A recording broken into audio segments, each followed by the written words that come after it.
अगर आप भी चाहते हैं कि जेएमसी कैसेट्स के ऑडियो वीडियो सबसे पहले आप तक पहुंचे, तो हमारे जेएमसी कैसेट्स को सब्सक्राइब करें और साथ में बेल आइकन को दबाना न भूलें।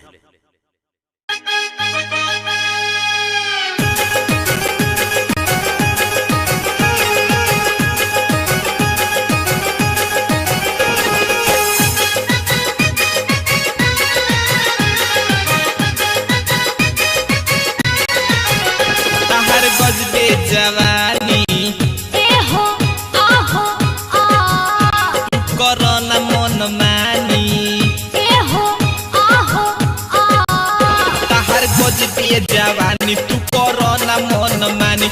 अरे धीरे धीरे डलनी तो का भइल हो, घुस गइल फंस गइल रास गइल हो रे हो, घुस गइल फंस गइल रास गइल हो। अरे कहते से डलनी तो का भइल हो, दादा का भइल हो। घुस गइल फंस गइल रास गइल हो रे जी, घुस गइल फंस गइल रास गइल हो।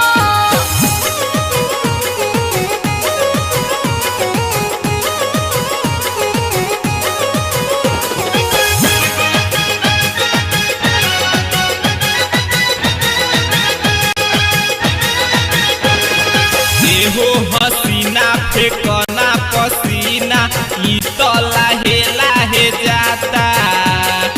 ए मोर राजा ठुक जाता साफा, तोहरा ना कुछो बुझाता।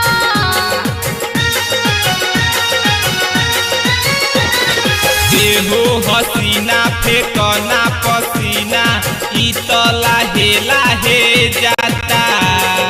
ए मोर राजा ठुक जाता साफा, तोहरा ना कुछो बुझाता।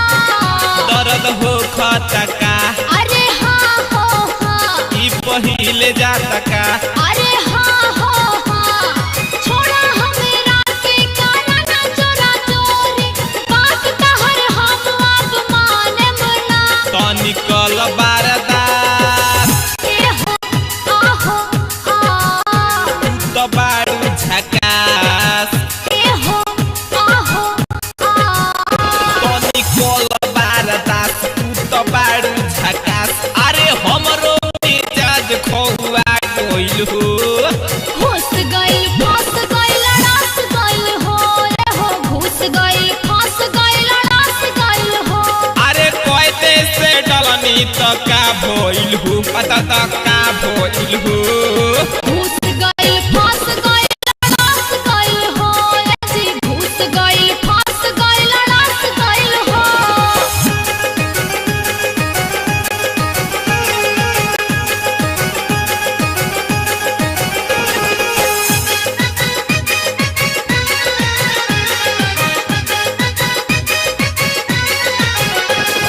बारू तू सुनर करना झाका झूमर हमके कल इन भाई। बाड़ा कसाई होतेला घुसाई, तोहरो सामान बाटे टाई।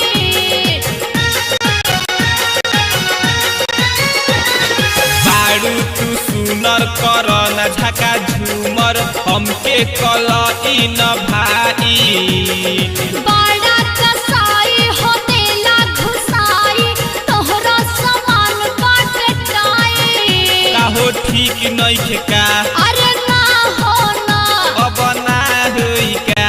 अरे ना हो ना, सुनी डलवा करे ना इंसाफ, राज बबर तोहे अब छोड़ी है ना।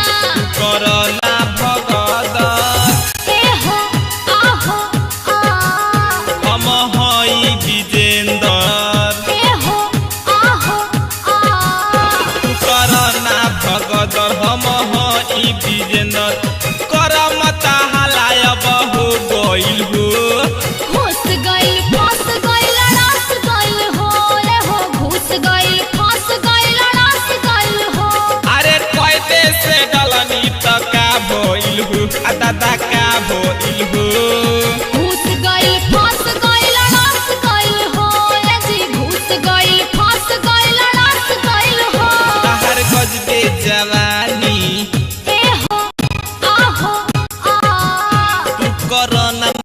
मानी ए हो आहो आ तहार गजबे जवानी तू करो ना मन मानी अरे धीरे धीरे डलनी तो का भइल हो घुस गइल फंस गइल रस गइल हो ए हो घुस गइल फंस गइल रस गइल हो अरे कहते से डलनी तो का भइल हो दादा का भइल